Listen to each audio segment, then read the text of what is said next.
The exile was meant to be their end. Humanity had been cast out, labeled too dangerous, too unpredictable, too violent for the so-called civilized galaxy. The United Galactic Council had come together in secret, deciding that humankind was an anomaly, one that needed to be erased. Not through war, not through outright genocide, but by simple abandonment. The plan was simple. They loaded the last remnants of humanity onto old colony ships and sent them to the void, into uncharted space where no one would follow. No supplies, no guidance, no future. They would die in the dark. At least that was the expectation. The truth, however, was something no one in the galaxy could have foreseen. 500 years later, the Galactic Council trembled at the mere mention of the name, the Terran Dominion. A forgotten people, banished to the abyss, had not only survived but had thrived. They had conquered. They had adapted to the brutality of deep space, bending entire star systems to their will. They had built warships that could tear apart fleets, trained soldiers who knew nothing but war, and spread across the galaxy like wildfire. The Terran Dominion was not just another empire. It was the empire. It had no equals, no rivals, and no mercy. And now, after centuries in the dark, they had returned to the galaxy that had abandoned them. On the bridge of the dreadnought Indomitable, Admiral Darius Voss stared at the holographic display before him. The Galactic Council's homeworld, Celestria Prime, floated in the vastness of space, its defensive fleets scrambling like ants beneath a shadow they had never expected to see. "Send the message," Voss said, his voice carrying the weight of generations of suffering. The communications officer nodded and transmitted the broadcast to every council world, every outpost, every colony. The words were simple, unambiguous, and laced with the cold fury of a civilization that had not forgotten its betrayal. "We are humanity. We were cast into the void and left to die. You sought to erase us, but we have returned, stronger than you could have ever imagined. Now the galaxy belongs to us." Panic spread like wildfire across Celestria Prime. The Galactic Council, the once mighty rulers of the known universe, had never considered this possibility. Humanity was supposed to be extinct, a forgotten footnote in history. Now their ships darkened the skies, their fleet vast and unstoppable. The cold, precise words of Admiral Voss echoed across every communication channel, chilling leaders to their core. On the surface of Celestria Prime, High Chancellor Aurelius stood in the grand chamber of the Council, surrounded by holograms of leaders from 100 different species. His normally composed features were pale, his hands trembling as he gripped the edge of the podium. "This cannot be real," muttered Chancellor Razek of the Vorkal Dominion, his reptilian scales shifting in distress. "We abandoned them. They should have perished long ago." "And yet they have not," said Councillor Dren Veli of the Celadari, her translucent skin shimmering with unease. "They have returned, not as refugees seeking mercy, but as conquerors." Silence fell over the chamber. No one dared to speak the thought they all shared. The Galactic Council had made a mistake. A grave one. They had feared humanity for its potential for violence, its unpredictability. They had believed exile was a merciful solution, a way to ensure the stability of the galaxy.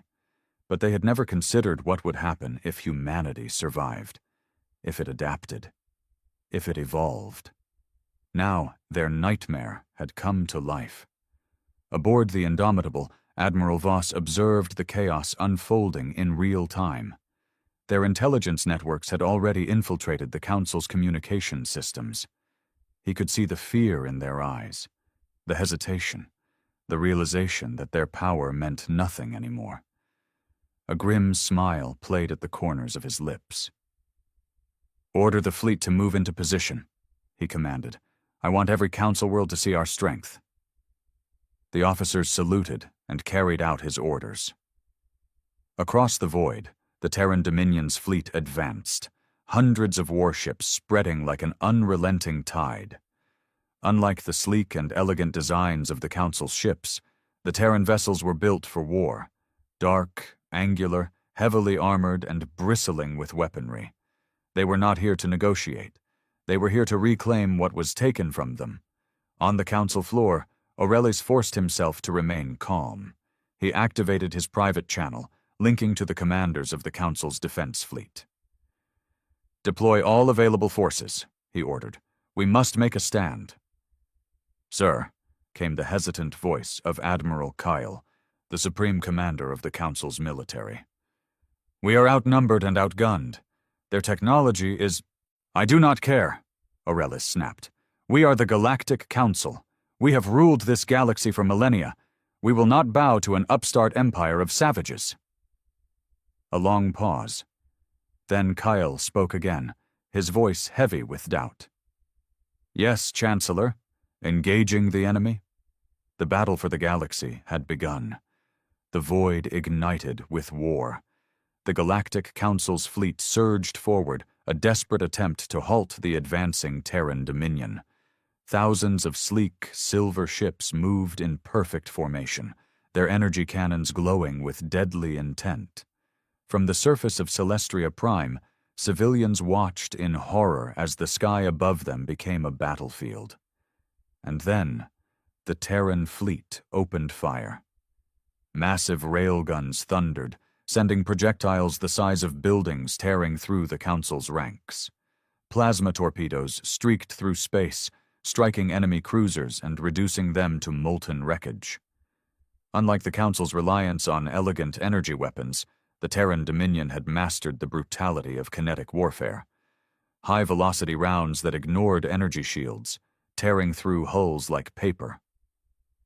Admiral Kyle barely had time to react before his flagship, the Celestial Honor, was struck by a barrage of hypervelocity slugs.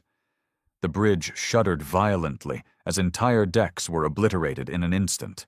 Alarms blared, and his officers screamed in panic. "We're losing containment on the starboard side." "Multiple hull breaches. Damage is catastrophic." Kyle gritted his teeth. "Return fire. All batteries. Target the enemy battleships."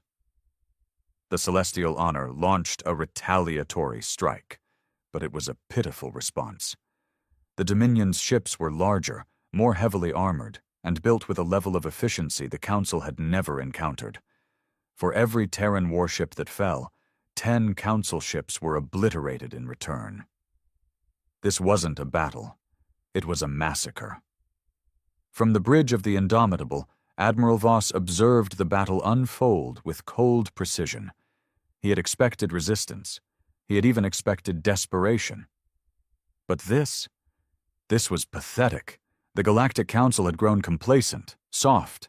They had spent centuries ruling from their gilded thrones, growing fat and weak while humanity had been struggling, evolving, mastering the art of survival. Now the difference in power was undeniable. "Target their flagship," Voss ordered.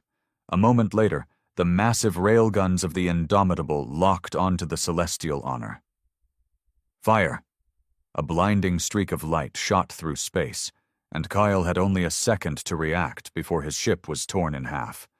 The explosion rocked the battlefield, sending debris and bodies spiraling into the void. The Council fleet broke. Their formations collapsed, and ships began retreating in every direction.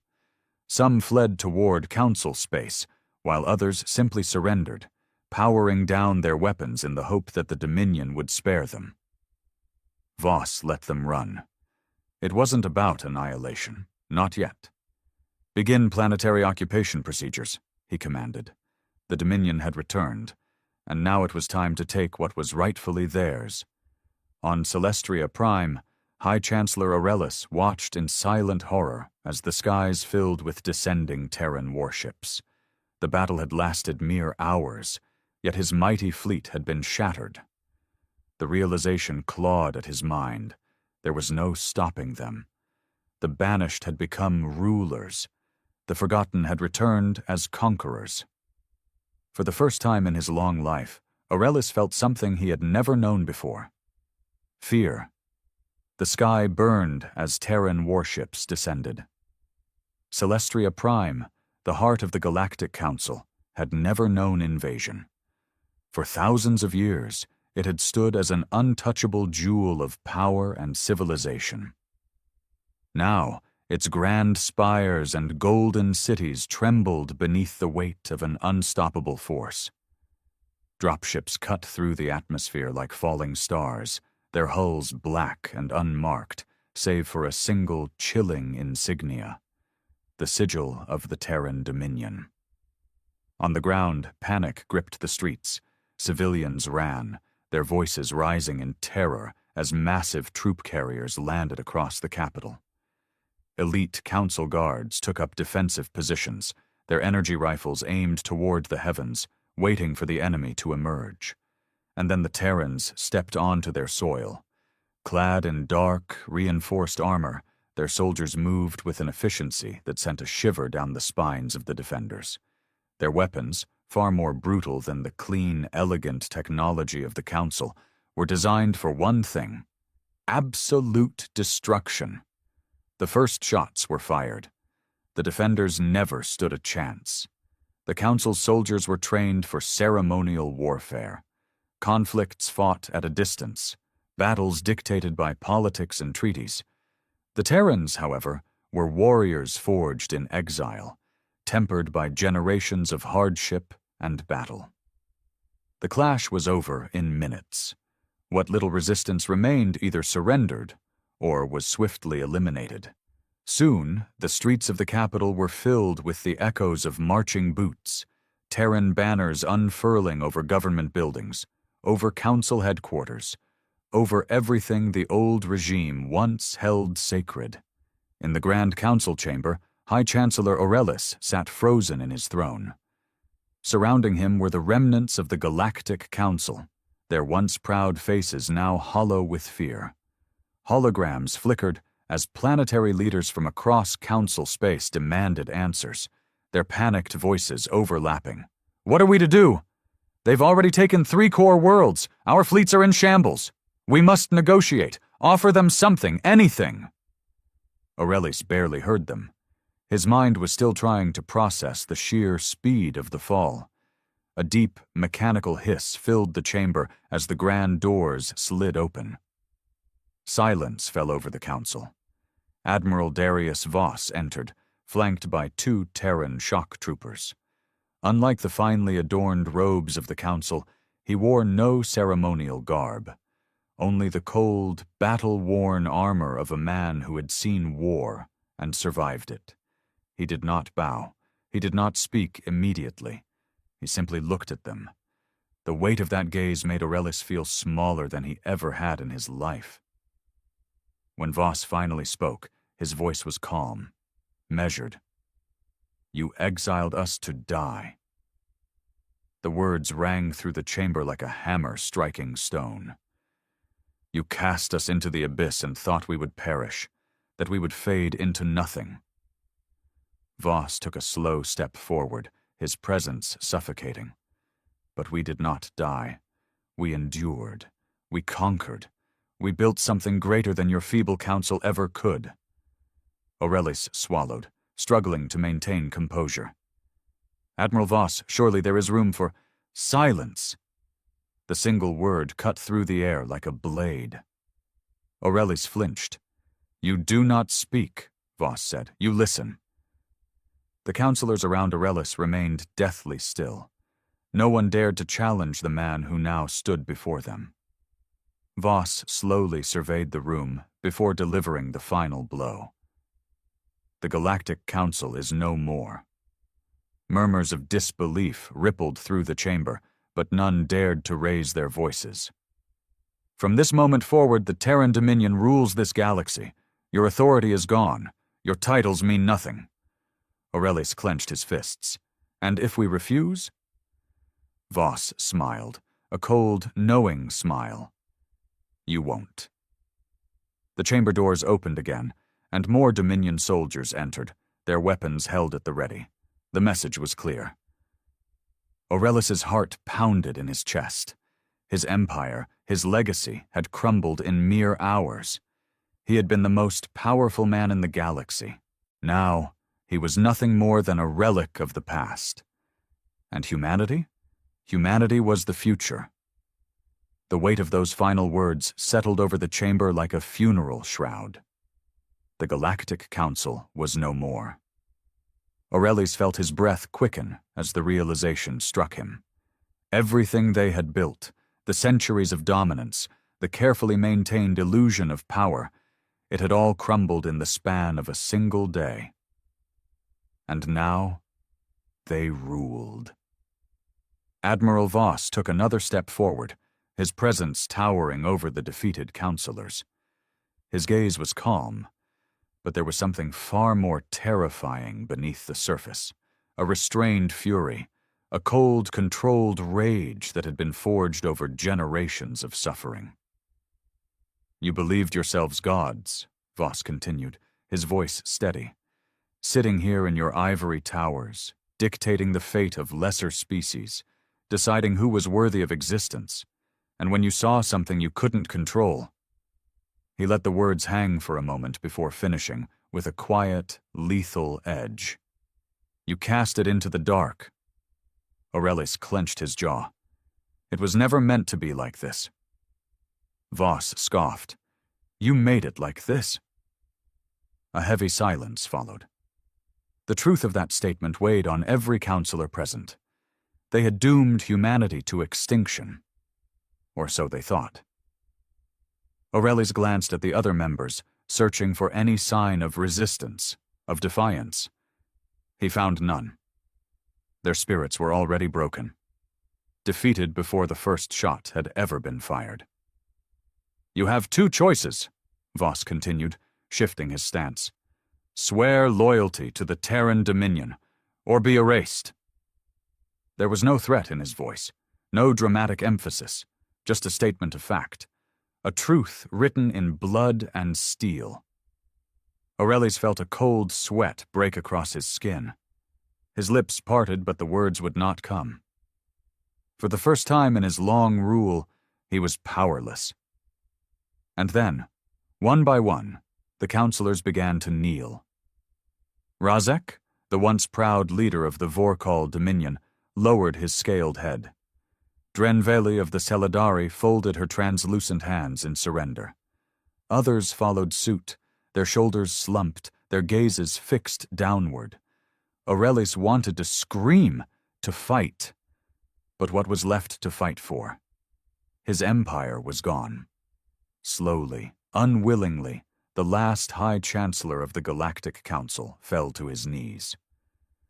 Admiral Voss exhaled as if the entire moment had been an inevitability. "Good," he said. "You learn quickly." Behind him, Dominion officers stepped forward, datapads in hand. "Have them sign the surrender orders. Effective immediately, all planetary governments will operate under Terran rule. The Dominion Senate will oversee the transition process." Aurelius barely heard him. His mind was still reeling. The Galactic Council, the greatest power the universe had ever known, was no more. And the exiled species they had abandoned? They now ruled everything. The occupation began immediately. Across the galaxy, Terran fleets arrived on once untouchable Council worlds, their banners raised over capitals that had never known conquest. The old rulers were stripped of power, their armies dismantled. Those who resisted were swiftly dealt with. Some thought the Dominion would bring ruin, that humanity would seek vengeance, would burn the galaxy to the ground in retribution for centuries of betrayal. But Voss had no interest in destruction. No, he wanted order. Humanity had suffered in the void, had clawed its way from extinction to dominance. And now they would shape the galaxy in their image. The weak, bloated rule of the Council was over. A new era had begun. An era of Terran supremacy. The banners of the Terran Dominion hung over every conquered world. Celestria Prime, once the heart of the Galactic Council, now served as the seat of humanity's rule. The grand spires, once symbols of the Council's unshakable authority, were draped in Terran insignias. The once opulent halls of government now echoed with the sound of Terran boots and the hum of war machines securing control. And at the center of it all stood Admiral Darius Voss, the architect of humanity's return. From the newly claimed throne room, formerly the High Chancellor's private chamber, Voss stood before a massive holographic display tracking the ongoing occupation. Worlds fell in line with minimal resistance. Some surrendered outright, their rulers bending the knee the moment the Dominion fleet darkened their skies. Others required force. A few, still clinging to the arrogance of the old regime, thought themselves immune. They would learn. A Dominion officer stepped forward, saluting sharply. "Admiral, resistance cells have been detected on several Outer Rim colonies. Former Council loyalists are attempting to reorganize." Voss nodded, unsurprised. "They won't last. Crush them before they gain traction." The officer hesitated. "And the former Council leadership?" Voss turned his gaze toward the far end of the chamber. There, under heavy guard, knelt Aurelis and the remaining members of the old Galactic Council. Stripped of their ornate robes, their authority gone, they were nothing now but relics of a shattered order. Aurelis raised his head, his once proud eyes now hollow. "What now, Admiral?" His voice was quieter than before, lacking the arrogance he once carried. "Will you execute us?" Voss regarded him for a long moment. The thought had crossed his mind. These beings had condemned humanity to the abyss, left them to die. And yet, "No," Voss finally said. "You'll serve." Murmurs rippled through the kneeling councilors. Aurelis frowned. "Serve?" Voss leaned forward. "You ruled for thousands of years, thinking yourselves gods. Now you will watch as we reshape the galaxy in our image. You will sit in the ruins of your empire and witness how true strength commands order." Aurelis's hands clenched into fists. "You think you can hold all of this together? You think the other races will simply bow?" He let out a hollow laugh. "You will see, Admiral. Ruling a galaxy is far more difficult than conquering one." Voss smirked. "Then it's a good thing we spent centuries learning how to survive the impossible." The Dominion's rule spread like wildfire. Humanity did not seek destruction, only control. The Council's bloated bureaucracy was dismantled, replaced by the cold efficiency of Terran governance. The Dominion Senate was established, filled with the brightest minds of humanity, as well as select alien officials who swore loyalty. To some, the transition was a blessing. Under Council rule, corruption had festered, favoring the privileged and the powerful. The Dominion, by contrast, rewarded loyalty and strength. Worlds that accepted Terran rule found themselves rapidly rebuilt, their infrastructures reinforced, their economies strengthened under the iron grip of Dominion law. But for those who resisted? The Dominion had no patience for rebellion. Entire fleets were annihilated before they could form resistance movements. Leaders who defied humanity's rule disappeared overnight, replaced by Dominion-appointed overseers. The message was clear. There would be no second chances. And yet, in the shadows, whispers of defiance remained. Not all species accepted the rule of their former exiles. Not all would kneel. Something was brewing in the dark corners of the galaxy. And even as humanity stood at the pinnacle of power, an unseen storm gathered on the horizon. The war for survival was over. The war to keep their empire had just begun. Across the stars, the Terran Dominion's grip tightened. Fleet after fleet, world after world, humanity extended its iron rule over the galaxy. What had once been the domain of the Galactic Council was now the dominion of a species once cast into the void to die. But as the Dominion's banners flew over conquered worlds, something else stirred in the darkness. Resistance. Deep within the Crazon Nebula, hidden beyond the reach of Dominion patrols, a gathering took place.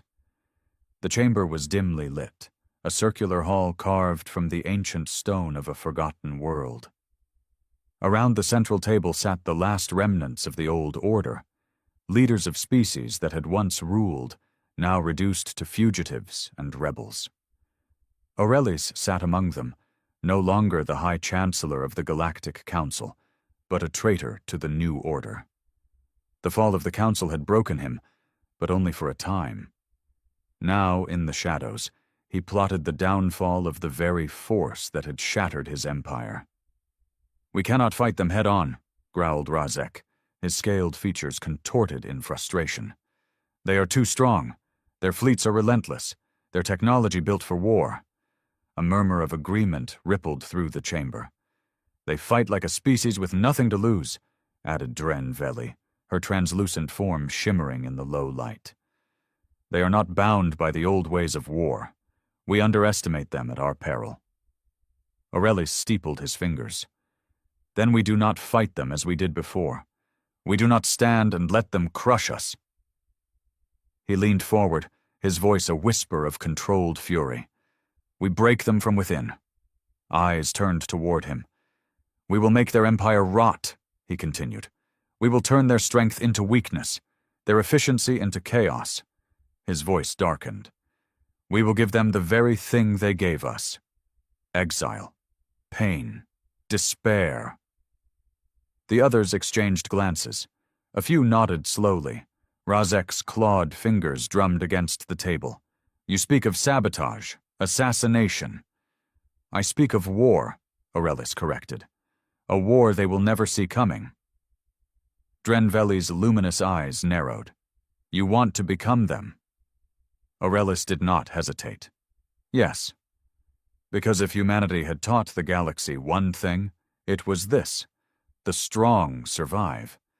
And Aurelis intended to survive, even if it meant becoming the very monster that had once stood in his place.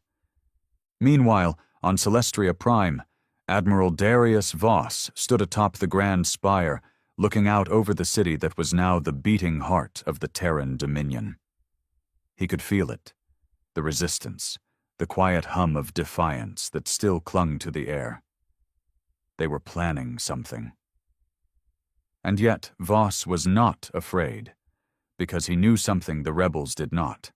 Humanity was built in the dark. They had survived exile, they had conquered the void, and no matter what came next, they would never fall again. The storm was coming.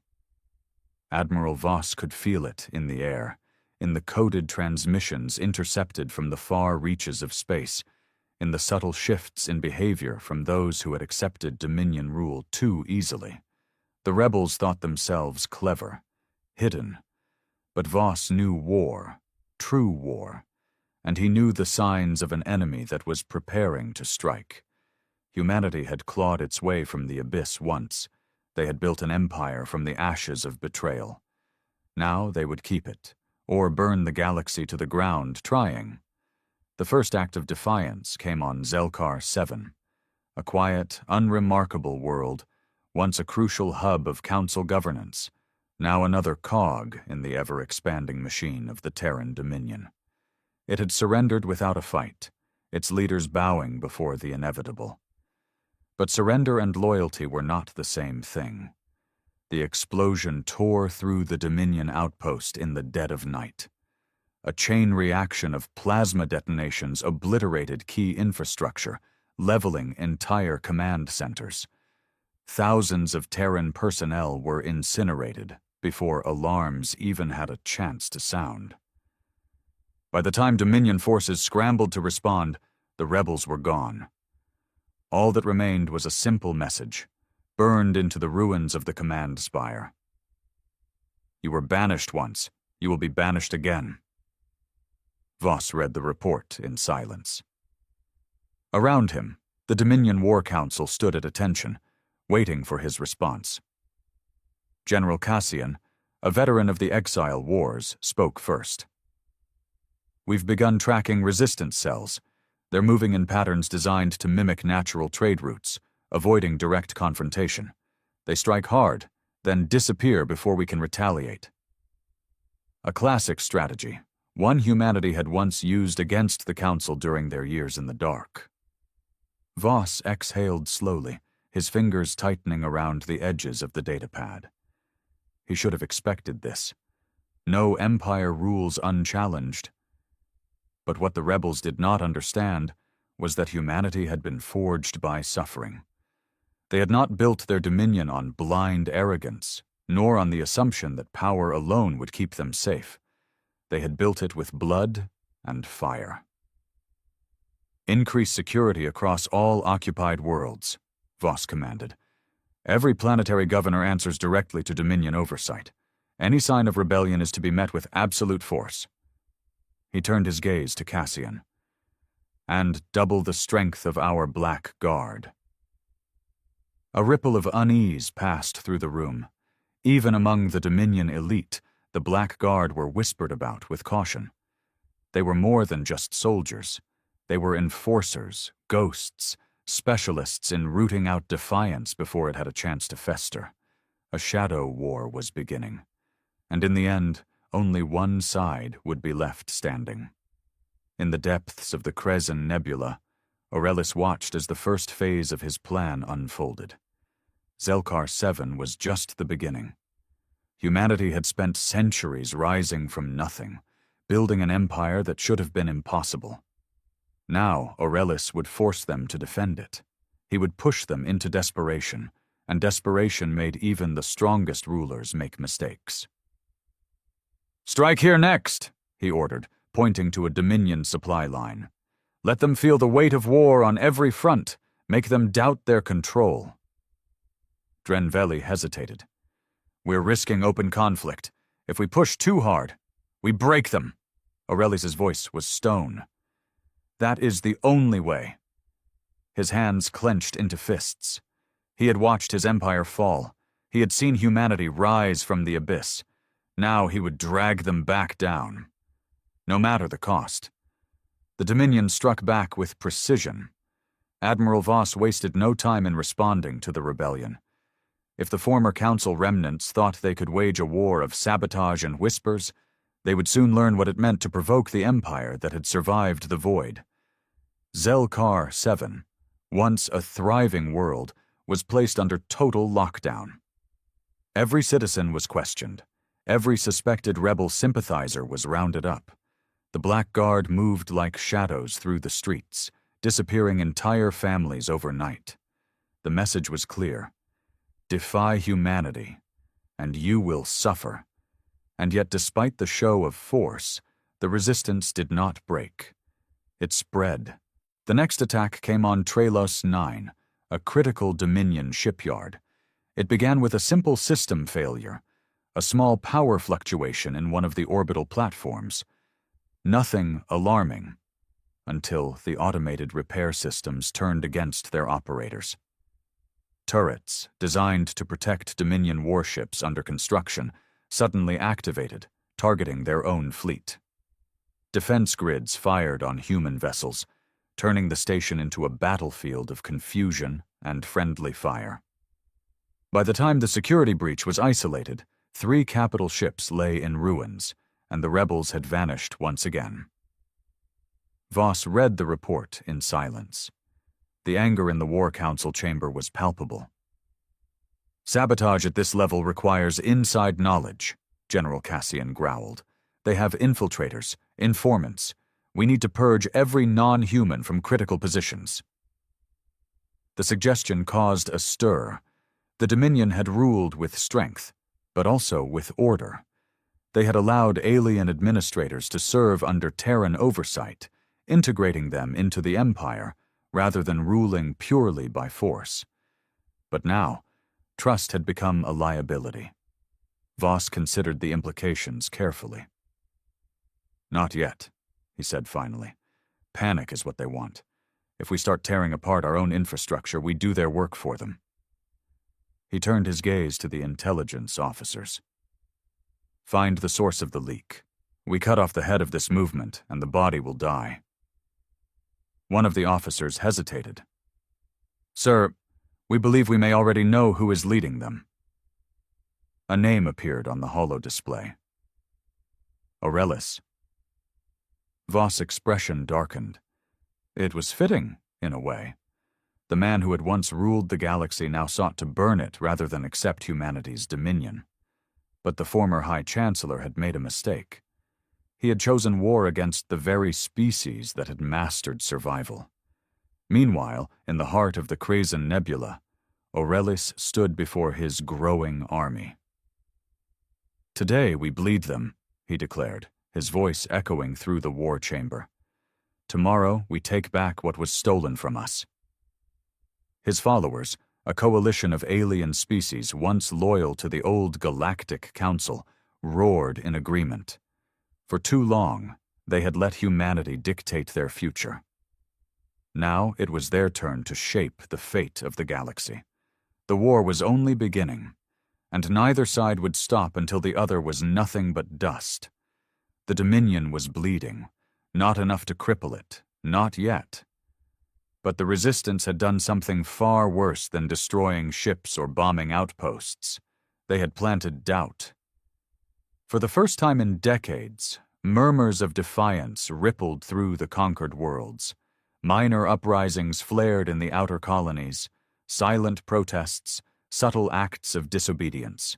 Nothing that could be labeled treason outright, but enough to make Voss furious.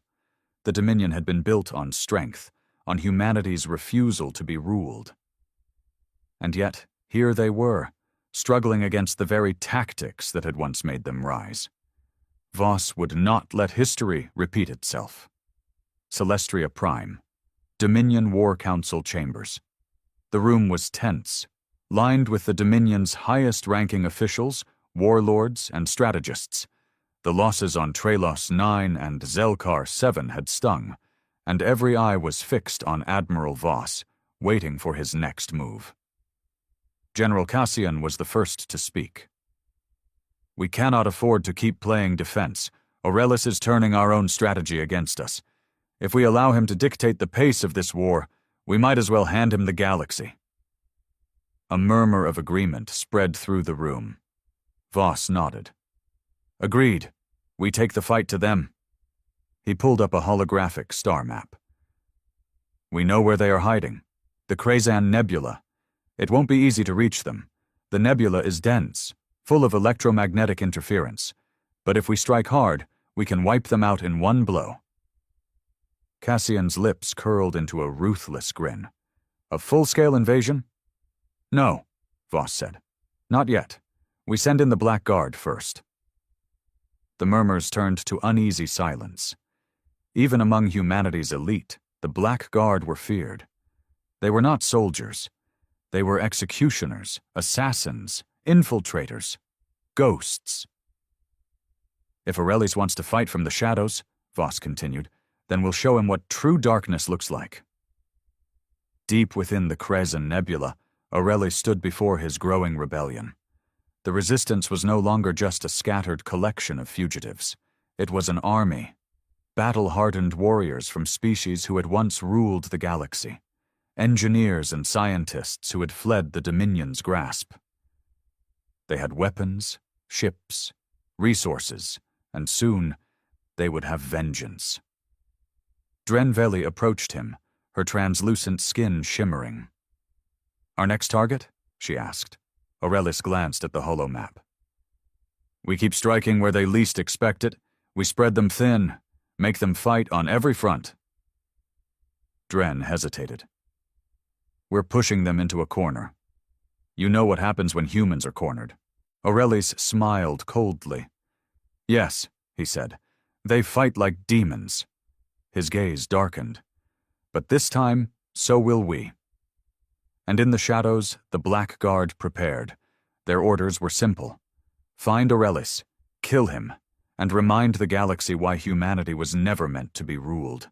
The galaxy held its breath as the silent war escalated. Admiral Voss stood on the bridge of the Indomitable, watching as the Black Guard's stealth frigates slipped into the void, their matte black hulls vanishing against the backdrop of space. They were headed for the Krazen Nebula, humanity's most lethal weapon unleashed on a mission of surgical precision. No grand fleets, no overwhelming displays of force, just shadows moving through the dark, carrying death in their wake. Voss knew the stakes. The Dominion's dominance rested on its ability to project invincibility. Every rebel strike chipped away at that image, every act of defiance a crack in the foundation. Aurelius had turned humanity's own playbook against them. Guerrilla tactics, sabotage, fear. But Voss had no intention of letting the former High Chancellor dictate the terms of this fight. The Black Guard would end it. Deep within the nebula, Aurelius paced the command chamber of his hidden stronghold. The air was thick with tension, the hum of machinery, and the distant clatter of weapons being prepared. His forces had grown stronger, more organized. Reports streamed in from across Dominion space, successful strikes on supply lines, propaganda spreading unrest, worlds beginning to question the iron grip of humanity. "We're winning," Razek said, his reptilian eyes gleaming with satisfaction as he reviewed the latest reports. Their response has been predictable. Brutal, but predictable. They're tightening control, alienating their own allies. Aurelius didn't share the optimism. "They're not beaten yet. Voss is no fool. He'll adapt." Drenveli stepped forward, her voice soft but firm. "We've intercepted chatter. They're sending something into the nebula, not a fleet, something smaller, covert." Aurelius's eyes narrowed. The Black Guard. A ripple of unease passed through the room. Even among the rebels, the reputation of the Dominion's shadowy enforcers was enough to stir fear. "They'll come for me," Aurelius said, more to himself than the others. "Voss knows I'm the head of this rebellion. Cut me down and the body falters." Razek growled. "Then we fortify. We trap them here." "No," Aurelius countered. "If they're coming, we use it. We turn their strength into a weakness." He turned to the holomap, pointing to a dense cluster of asteroid fields within the nebula. "We lure them in, make them think they've caught us off guard, then we spring the trap." Drenveli frowned. "And if they don't take the bait?" Aurelius's lips curled into a grim smile. "They will. Humanity doesn't back down from a fight." The Black Guard arrived like phantoms. Their ships slipped through the nebula's interference, sensors barely registering their presence. They moved in silence, their operatives trained for one purpose: elimination. At their helm was Commander Lisa Coyne, a woman whose name was spoken only in whispers. She had led the Guard through the bloodiest campaigns of the Exile Wars, her loyalty to humanity absolute, her methods merciless. "Target confirmed," her second-in-command reported, voice low over the comms. "Aurelius's stronghold, dead ahead. Minimal defenses detected." Kane's eyes scanned the data. "Too minimal," she muttered. "He's baiting us." "Then what's the play?" her officer asked. "We spring the trap," Kane said, her tone cold, "and turn it back on them." The assault began. The Black Guard descended on the stronghold with ruthless efficiency, cutting through outer defenses like a blade through silk. Explosions lit the asteroid field as rebel ships scrambled to respond, caught off guard by the speed of the attack. Aurelius watched from the command chamber as the chaos unfolded. "They're here," he said, voice steady. "Signal the ambush." Hidden among the asteroids, rebel ships powered up, vessels stolen from Dominion shipyards, refitted with salvaged Council tech. They surged forward, encircling the Black Guard's position, cutting off their escape. For a moment, it seemed Aurelius had outmaneuvered them, but Kine had anticipated this. "Detonators," she ordered. A series of pre-placed explosives erupted across the asteroid field, shattering the rebel trap into fragments. The blasts caught the ambush fleet off guard, sending ships spinning into one another, their formation collapsing in the chaos. The Black Guard pressed the advantage, their frigates weaving through the debris, targeting vital systems with surgical strikes. Rebel casualties mounted rapidly. Aurelius slammed a fist against the console as his plan unraveled. "They knew!" he hissed. "How did they know?" Drenveli's voice trembled. "We underestimated them again." Razek roared in frustration. "We need to pull back, regroup." "No," Aurelius snapped. "We fight. If we run now, we lose everything." The battle raged on, a brutal dance of destruction in the heart of the nebula. The Black Guard were outnumbered, but their precision and ruthlessness kept them in control. Back on the Indomitable, Voss received the first reports. "The Guard has engaged the enemy," an officer relayed. "Heavy resistance, but they're holding." Voss nodded. "Good. Let Aurelius think he has a chance. Then crush him." The galaxy watched, waiting to see who would emerge from the shadows victorious. The Krazen Nebula burned with the fury of a dying star. The battle between the Black Guard and Aurelius's rebellion reached its brutal climax.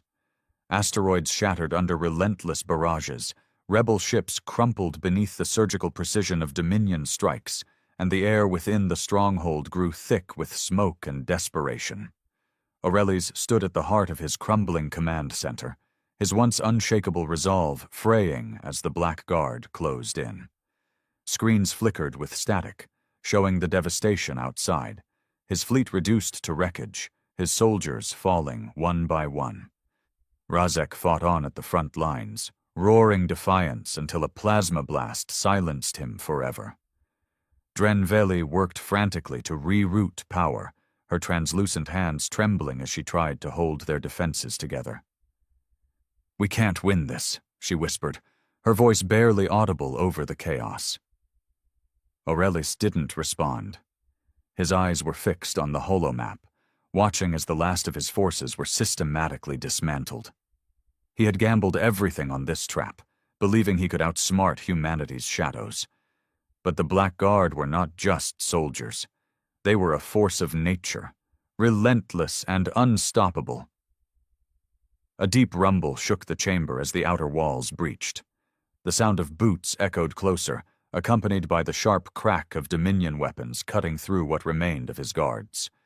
Commander Lysa Kine stepped into the room, her armor scorched but unbowed, her pistol leveled at Aurelius's chest.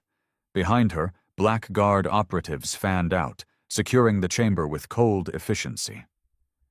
"You've lost," Kane said, her voice devoid of triumph or malice. Just fact. Aurelius straightened, meeting her gaze. "You think this ends with me? The galaxy will never stop fighting you." Kine tilted her head slightly. "Maybe, but you won't be there to see it." Before Aurelius could reply, a single shot rang out. The former High Chancellor crumpled to the ground, his lifeless eyes staring at the ceiling as the last spark of the old Galactic Council faded into history. Drenveli dropped to her knees, hands raised in surrender. The fight was over. The Black Guard withdrew as silently as they had come, leaving the nebula a graveyard of shattered dreams. Aboard the Indomitable, Admiral Voss received the confirmation. "Aurelius is dead," Commander Kane reported over the comms. "The rebellion's leadership is broken. Their forces are scattered."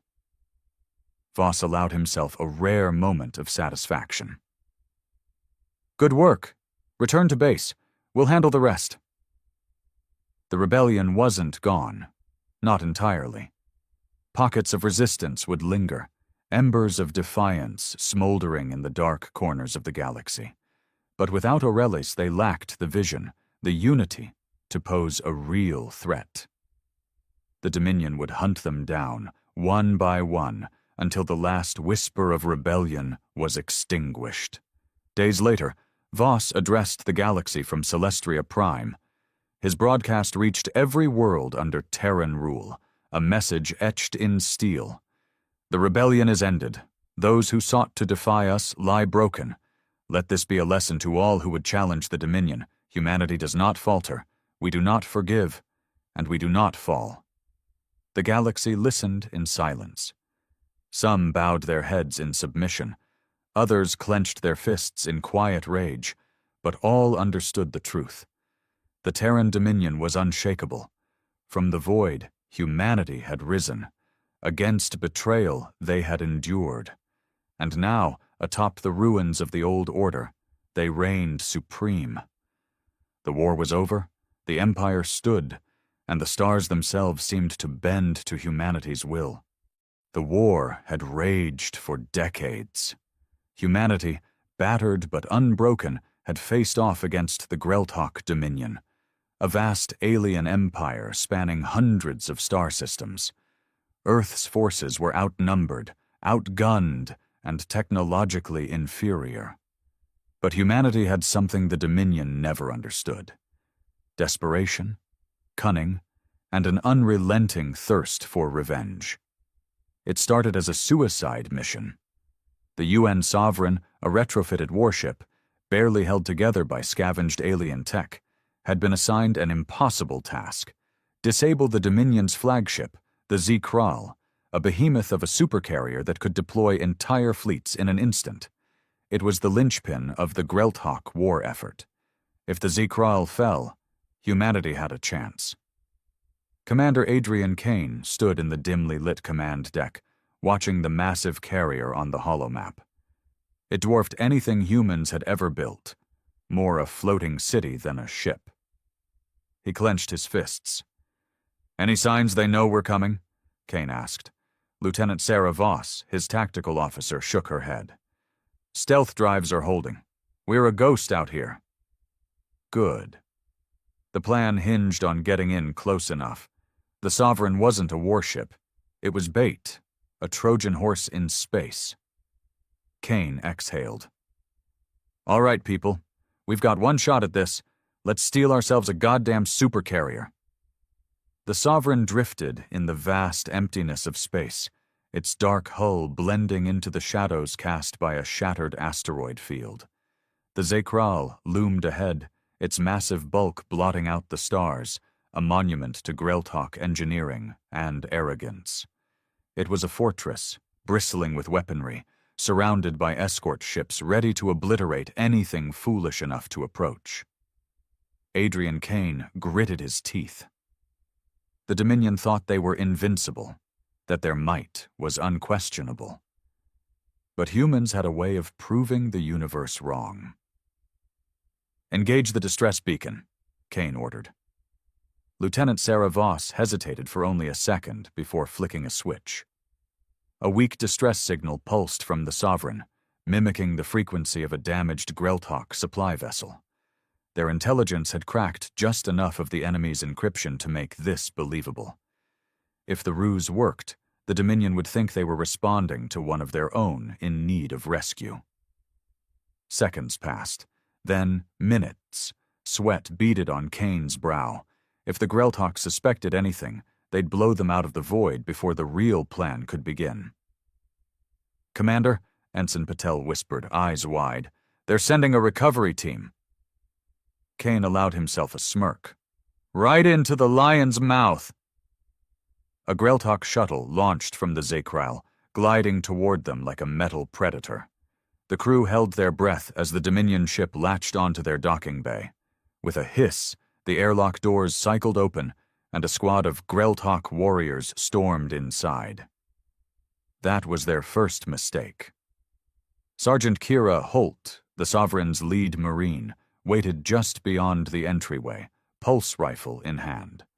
The moment the aliens stepped through, her team opened fire. The first wave of Greltok fell before they could react, their armor barely absorbing the high-powered rounds. The few who tried to fight back were cut down with brutal efficiency. "Clear," Holt reported, wiping alien blood off her visor. Kane didn't waste time. "Good. Get in their armor. Move now. His soldiers stripped the bodies, hurriedly donning the bio-fitted Grelthawk combat suits. The armor was grotesque, organic plating with strange, pulsing veins that connected to the wearer's nervous system. It felt unnatural, but it was their ticket onto the Zekrail. Kane donned a suit himself, wincing as the armor's tendrils latched onto his skin. He bit back a curse. The Grelthawk were disgusting creatures. "All right," he said through gritted teeth. "We're going in."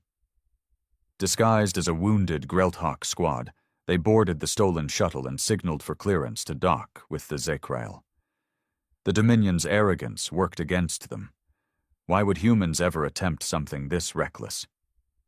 As the supercarrier's hangar bay loomed ahead, Kane flexed his fingers, feeling the alien armor pulse around him. They had made it inside. Now came the hard part. The stolen Grelthawk shuttle eased into the Zekrail's hangar, its engines humming softly as it touched down. The moment the doors hissed open, Adrian Kane forced himself to stay calm. He and his squad, disguised in Grelthawk armor, had seconds to sell the act. The hangar was massive.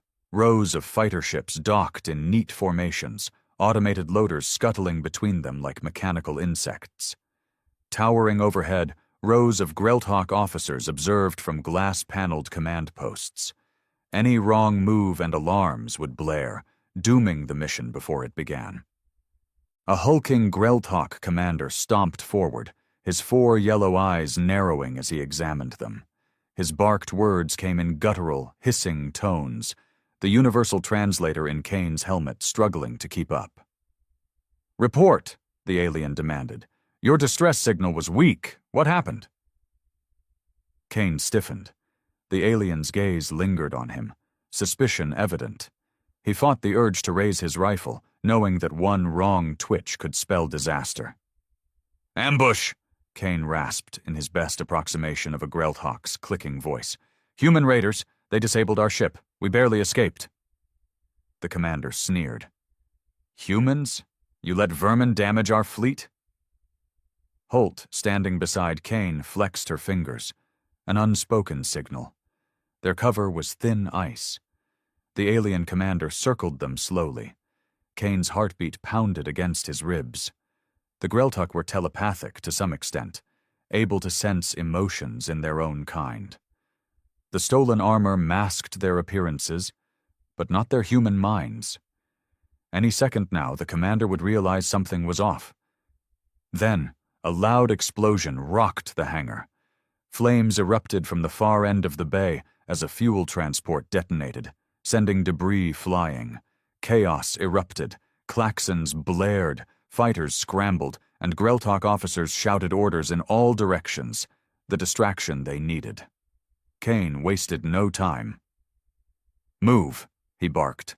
His team sprang into action. Holt slammed a combat knife into the alien commander's throat before he could sound the alarm. The rest of the squad broke formation, silenced rifles hissing as they took down nearby guards. The hangar fell into controlled chaos.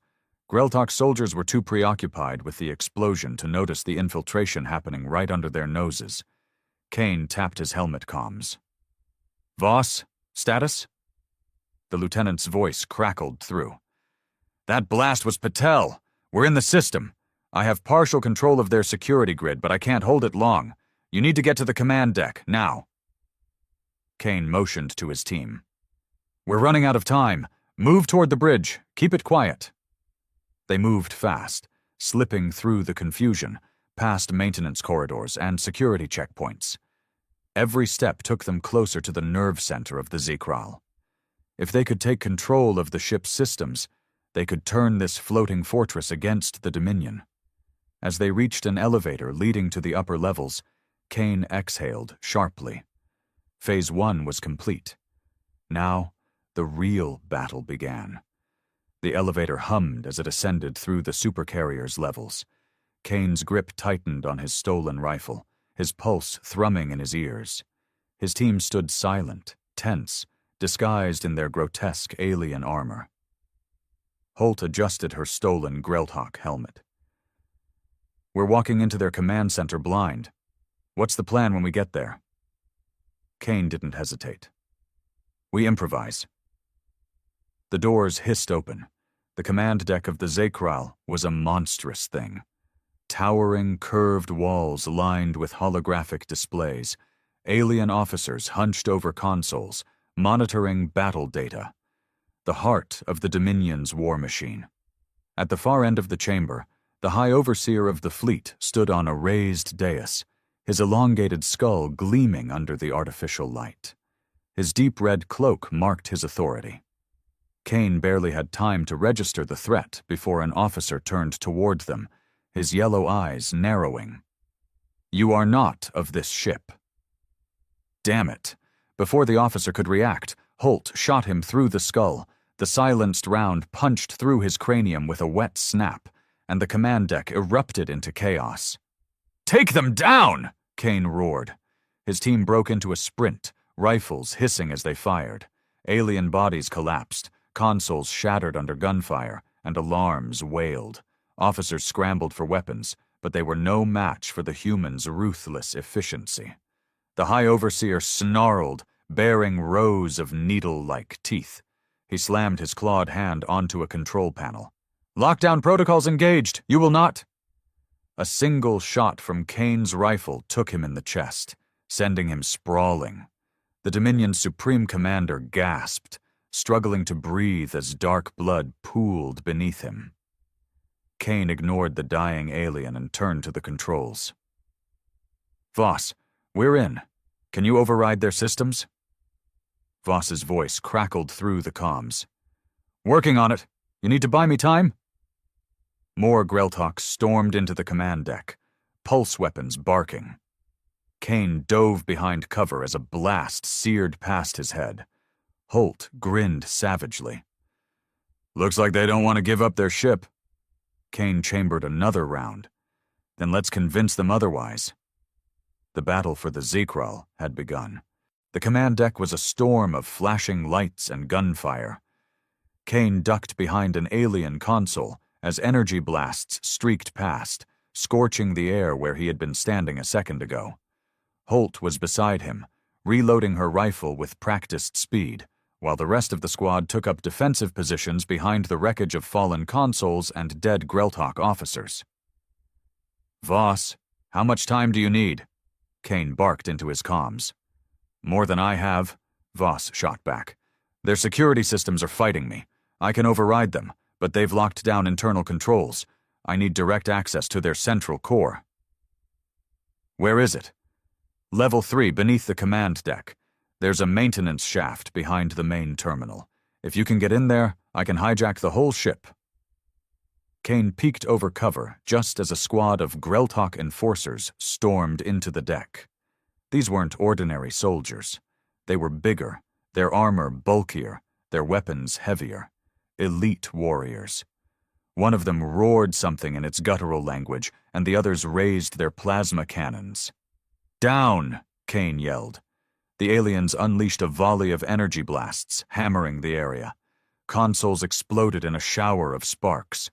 One of Kane's soldiers, McCarthy, took a hit square in the chest. His stolen armor absorbed part of the blast, but not enough. He dropped, twitching, as smoke curled from his wounds. "Damn it!" Holt snarled, firing a 3-round burst that tore into one of the elites, sending the massive alien crashing to the floor. Kane knew they couldn't win this fight in a direct shootout. The Greltok had the advantage in firepower and numbers, but humans weren't about brute force. They were about adaptability. He scanned the room and spotted the maintenance shaft Voss had mentioned. A narrow passage tucked behind a series of exposed conduits. But it was across open ground, right in the line of enemy fire.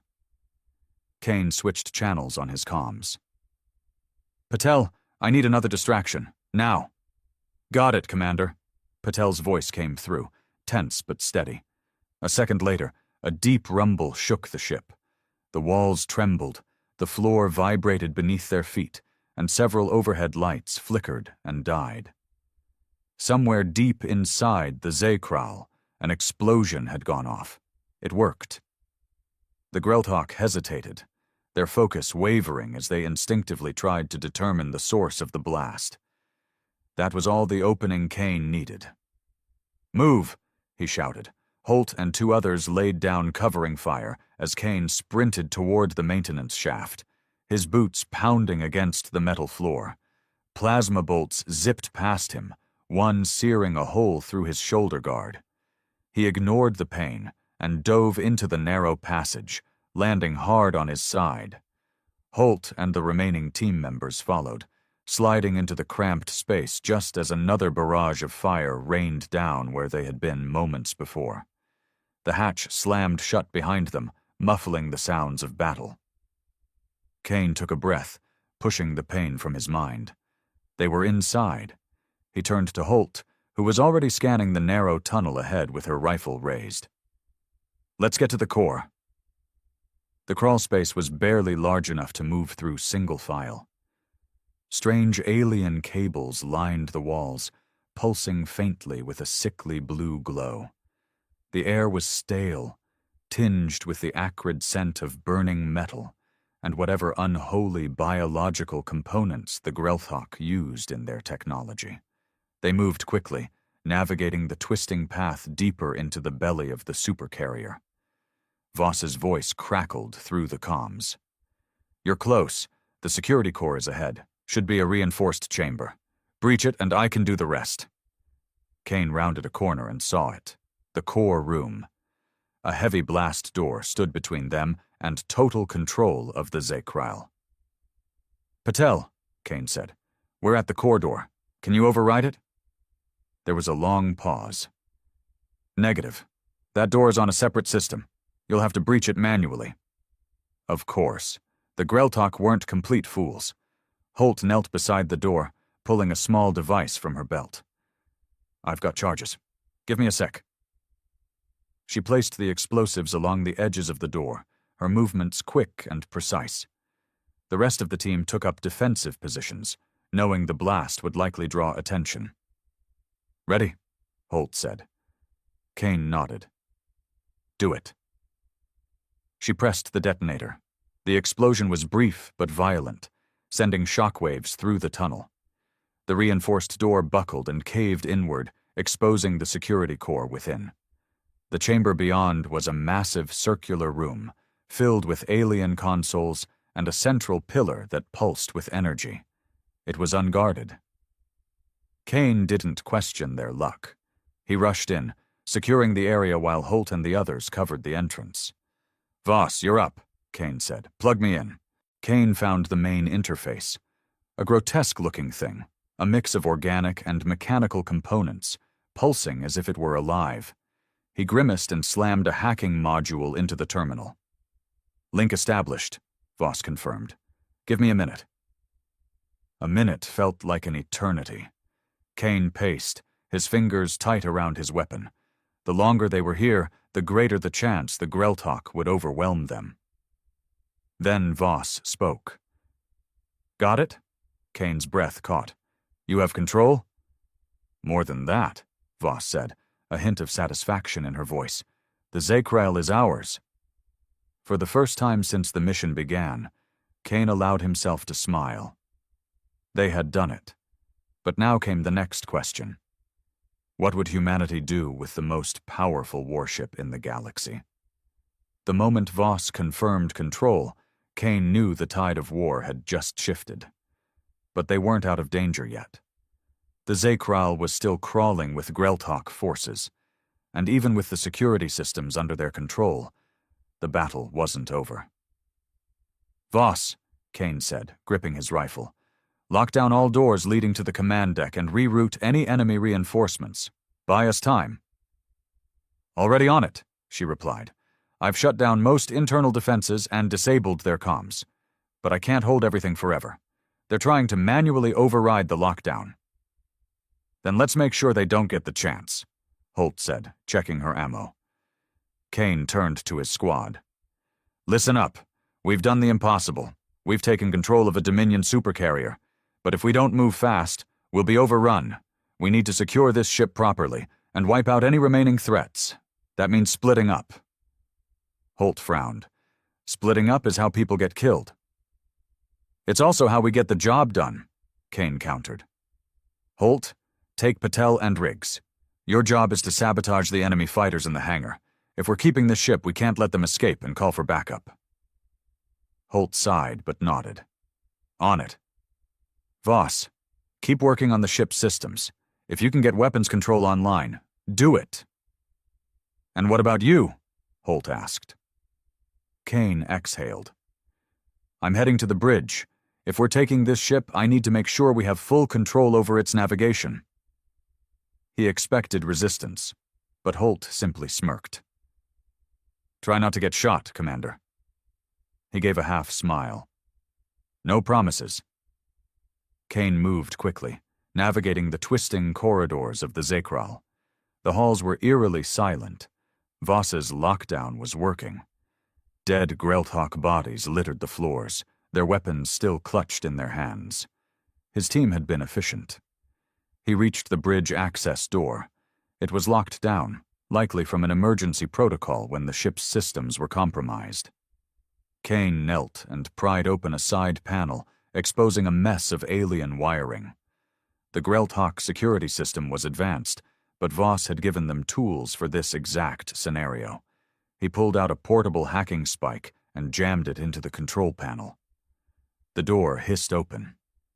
Inside, the bridge was vast, with an enormous viewport stretching across the front, displaying the distant stars and wreckage of previous battles.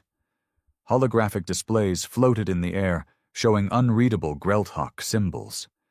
And standing at the center of the bridge was the last remaining High Overseer of the ship.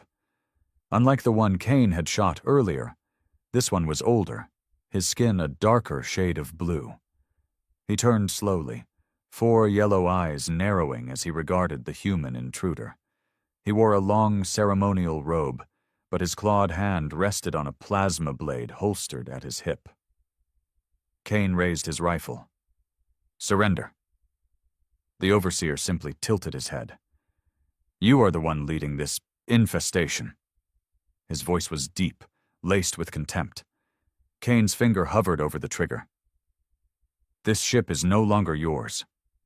The Overseer chuckled, an eerie sound. You are mistaken, human. The Zekral belongs to the Dominion, and you have merely borrowed it. Before Kane could react, the Overseer's hand shot out, activating a hidden console on his wrist. The ship lurched violently. Red warning lights flashed across the bridge. Voss's voice crackled in Kane's earpiece. Commander, something's happening. The ship is changing course. He's overriding my commands. Kane fired. The Overseer dodged with unnatural speed, his plasma blade igniting in a flash of red energy. He lunged, slashing toward Kane's throat. Kane barely managed to twist away, the searing heat of the blade grazing his armor.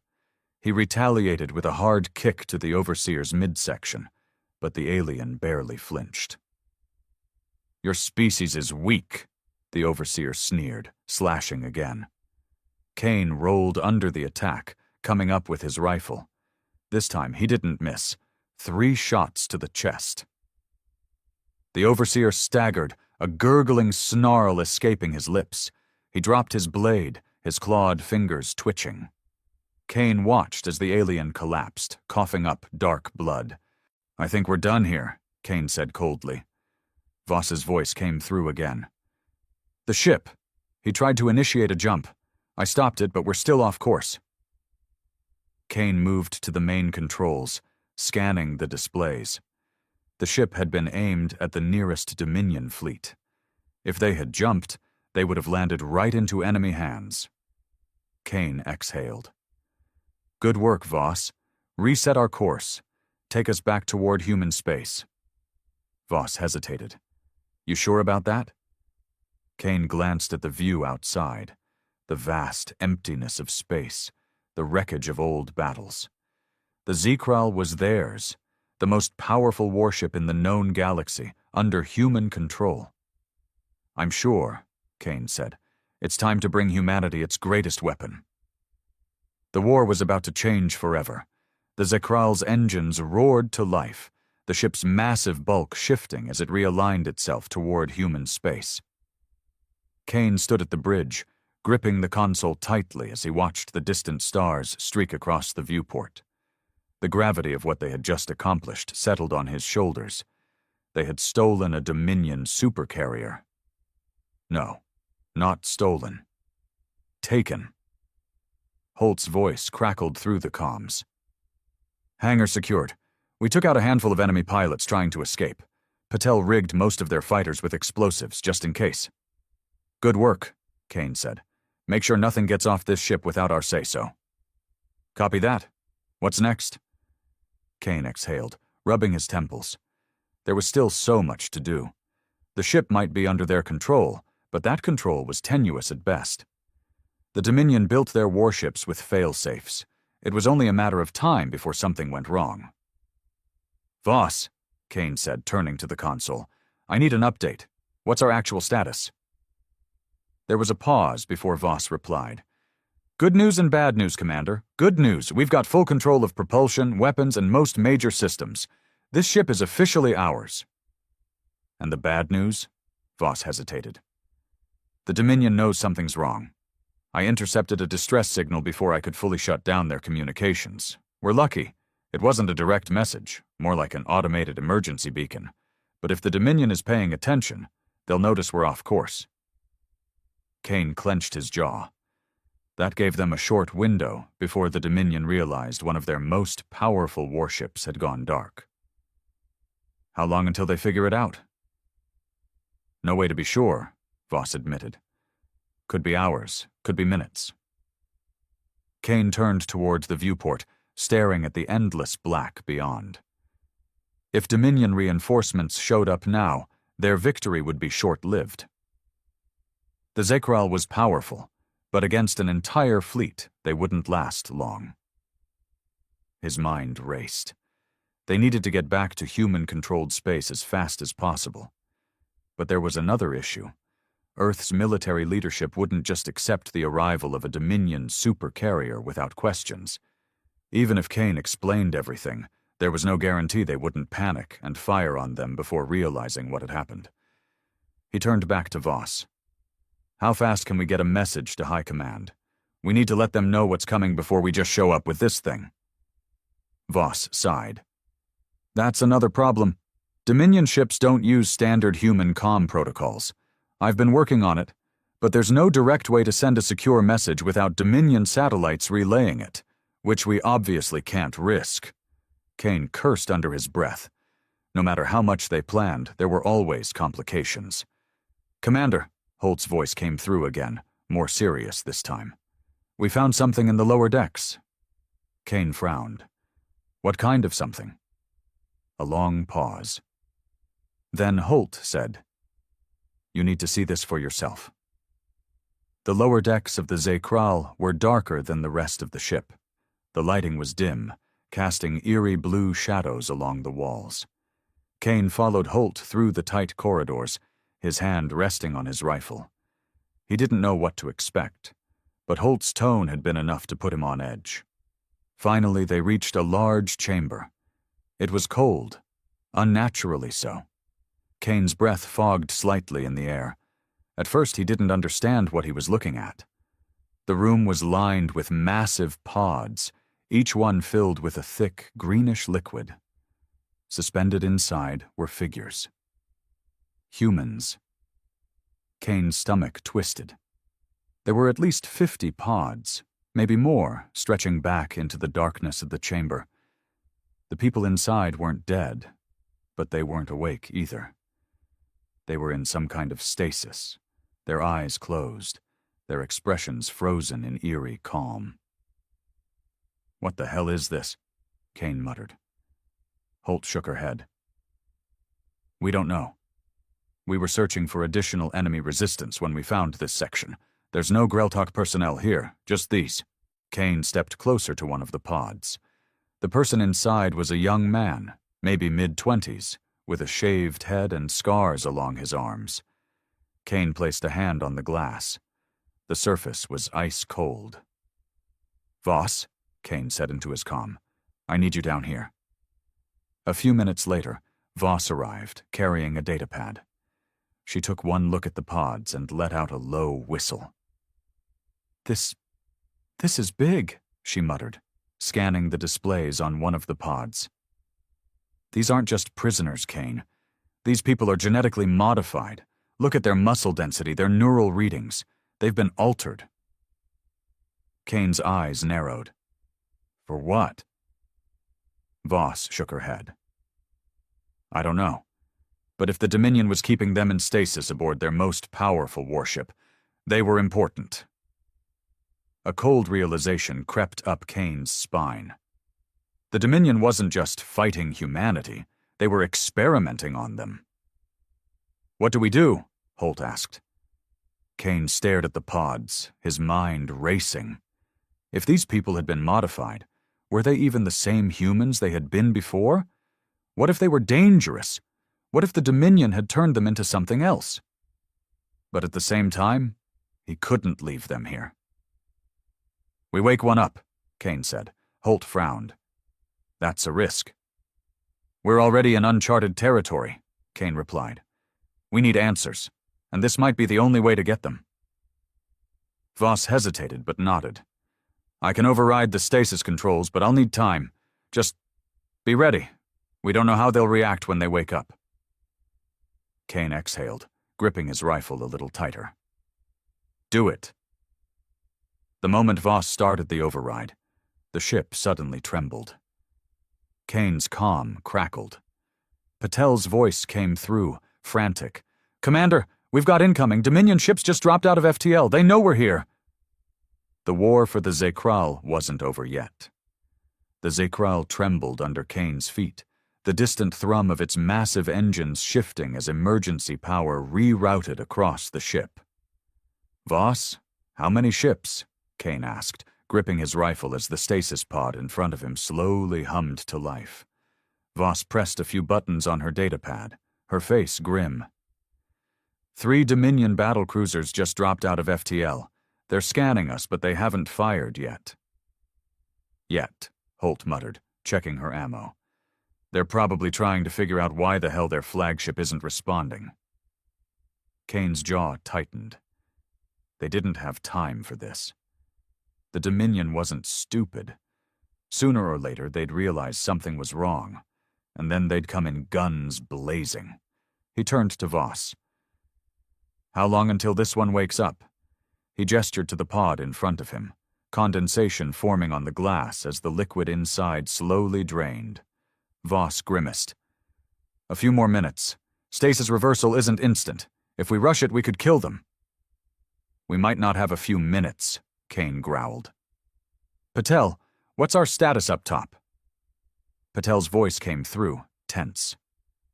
The Dominion is holding position, but their weapons are hot. They're waiting for something. Maybe an order, maybe a signal. Either way, we're running out of time. Kane exhaled sharply. If the Dominion fired first, the Zekral would have to fight. And even though they controlled the supercarrier, they hadn't had time to fully grasp its systems. A direct fight against 3 battlecruisers was a risk they couldn't afford. Voss suddenly cursed. Damn it, one of the Dominion ships just sent an encrypted transmission. I can't stop it. It's a high-priority command signal. Kane's stomach twisted. They're calling for reinforcements, he realized. Exactly, Voss confirmed. And if we don't move fast, we're going to have an entire fleet bearing down on us. Kane turned back to the pod. The figure inside was stirring, their fingers twitching as the last of the stasis fluid drained away. Holt took a step back, hand hovering over her sidearm. Commander, we don't know what they did to this guy. He could be a threat. Kane didn't disagree, but right now, they needed information. The pod finally released, and the figure collapsed forward. Kane caught them before they could hit the ground. It was a woman. Her body was lean and muscular, with deep scars crisscrossing her arms and shoulders. Her hair was cropped short, and her skin was deathly pale. She gasped, sucking in a deep breath, her body shaking violently as if her nerves were still adjusting to reality. Her eyes snapped open. Kane barely had time to react before she lunged. He twisted at the last second, grabbing her wrists as she tried to strike. She moved fast, faster than a normal human should. Kane struggled to keep his grip, his muscles straining as she fought against him. "Stand down," he barked. "You're safe." The woman froze. Her breathing was ragged, her wild eyes darting between Kane and Holt, then to the Dominion pod behind her.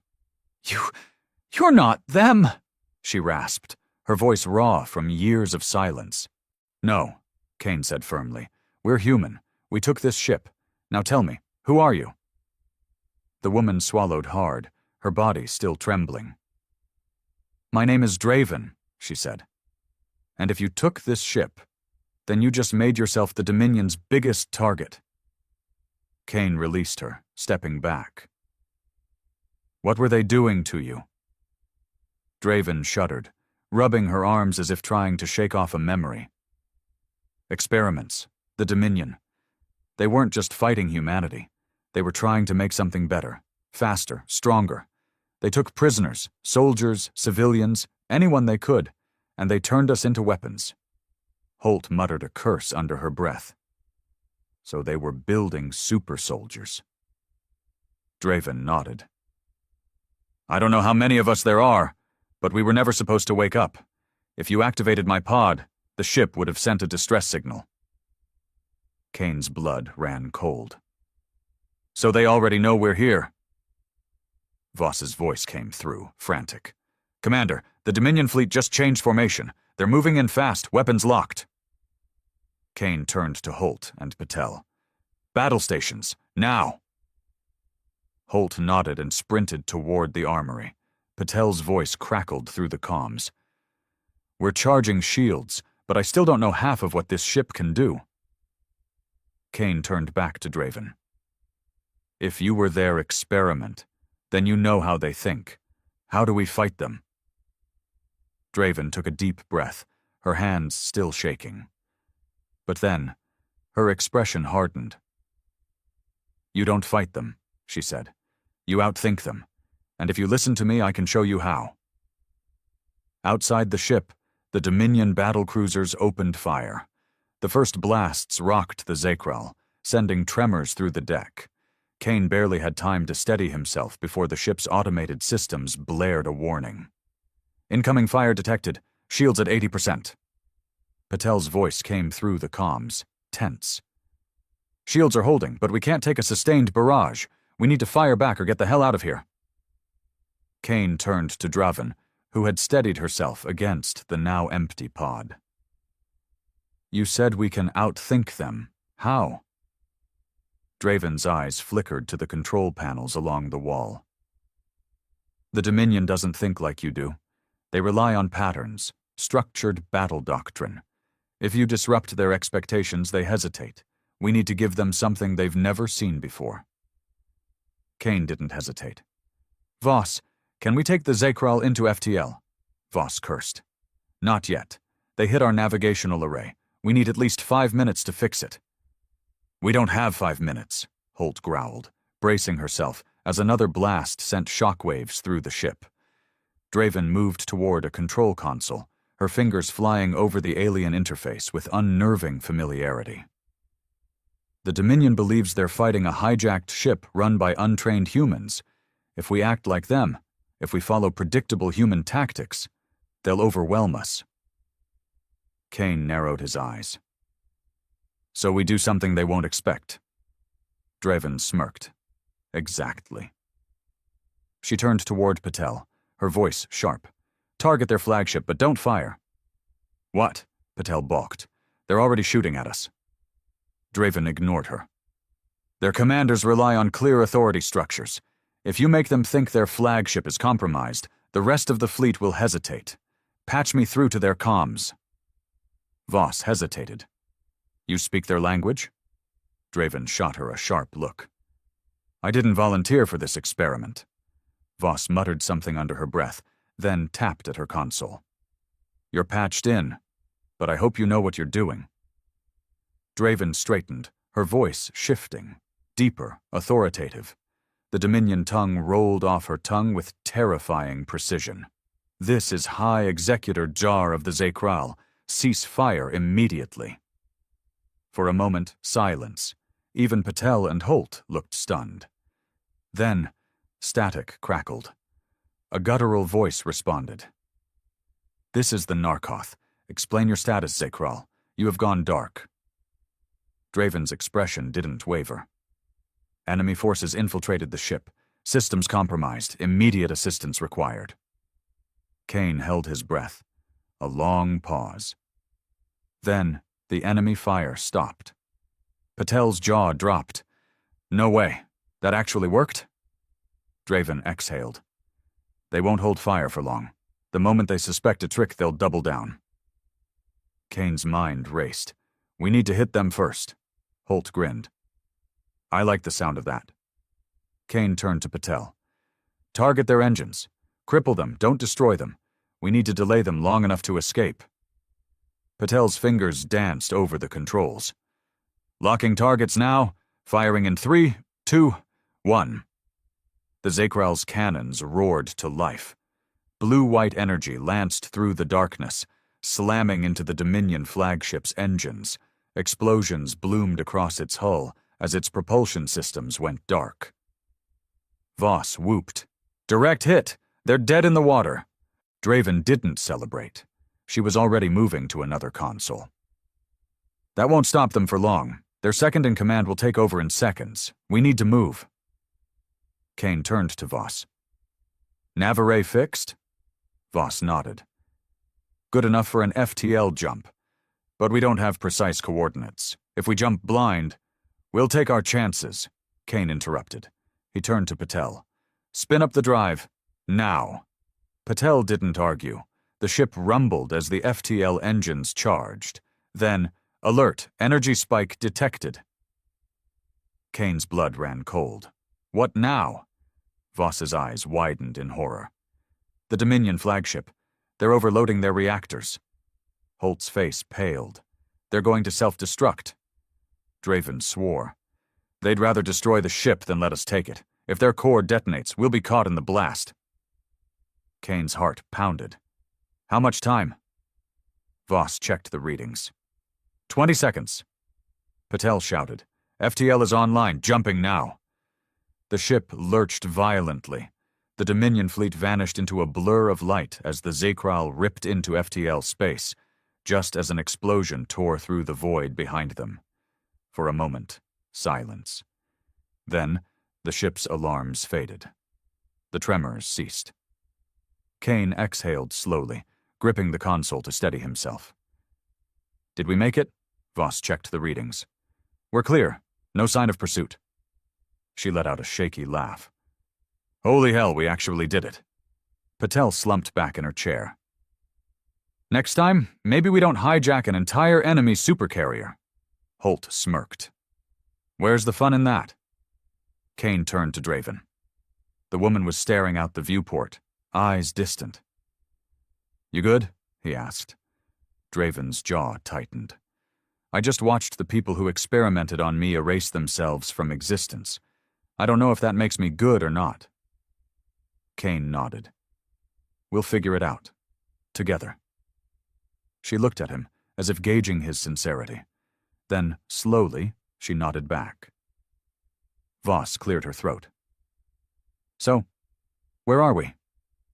Kane glanced at the navigation panel. No familiar star patterns, no recognizable coordinates. "That's a good question." The Zekral drifted through the unknown, humanity's greatest stolen weapon now lost in the depths of space, and the war was only beginning. The Zekral hummed softly as it cruised through uncharted space, its stolen might a testament to humanity's audacity.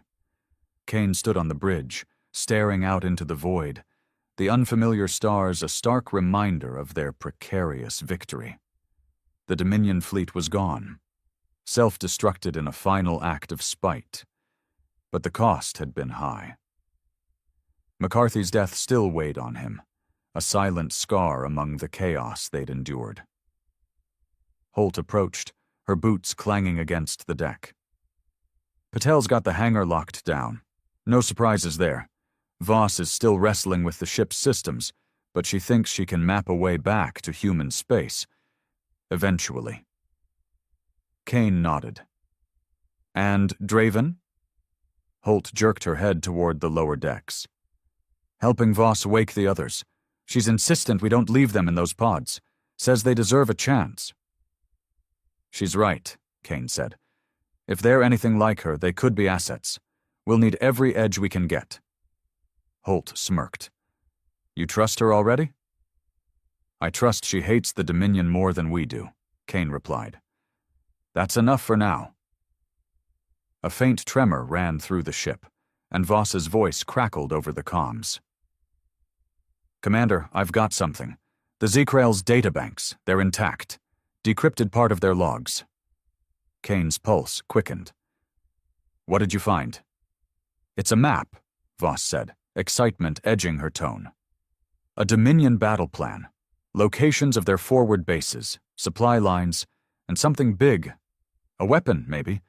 They called it Eclipse. Kane exchanged a glance with Holt.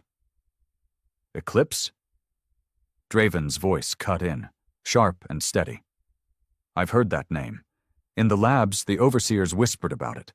A project to end humanity, not just defeat us, but erase us. Silence settled over the bridge. Kane's mind raced. The Z-Krail wasn't just a trophy, it was a key. With its firepower and this intel, they could strike at the Dominion's heart before humanity's enemies regrouped. Voss, Kane said, plot a course to the nearest human outpost you can find. We need to get this back to High Command. Working on it, Voss replied, but we're deep in the black. It'll take time. Then we use that time, Kane said. Train the crew, learn this ship, wake the others and see what they can do. Holt raised an eyebrow. And when the Dominion comes looking for their missing supercarrier? Kane's lips curled into a grim smile. We'll be ready. Days bled into weeks as the Z-Krail drifted, its crew adapting to their alien prize.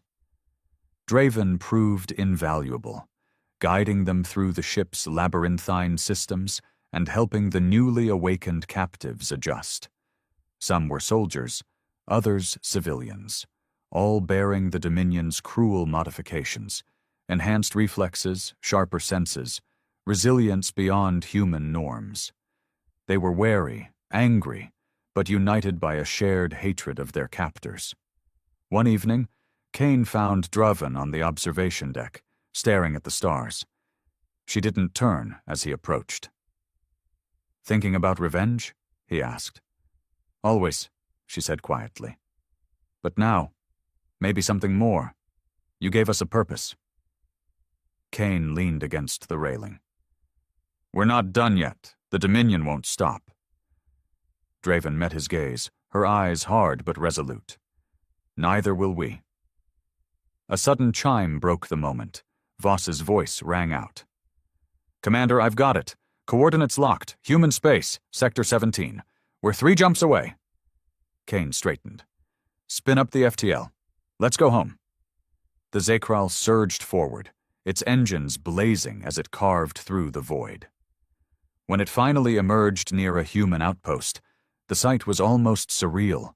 A Dominion supercarrier broadcasting a human signal. Panic erupted among the outpost's defenses until Kane's message got through. The impossible had happened. High Command wasted no time. The Z-Krail became humanity's spearhead, its stolen power turning the tide. Armed with the Dominion's own secrets, Kane and his crew struck at supply lines, bases, and finally the Eclipse, a colossal orbital cannon meant to glass Earth. In a brutal assault, they destroyed it, scattering the Dominion's plans to the cosmic winds. The war raged on, but humanity was no longer the underdog. Kane, Holt, Voss, Draven, and their patchwork crew had ignited a spark, one that burned brighter with every victory. The Z-Krail, once a symbol of Dominion might, now flew as humanity's banner of defiance. And in the end, It wasn't just a ship they'd stolen. It was hope.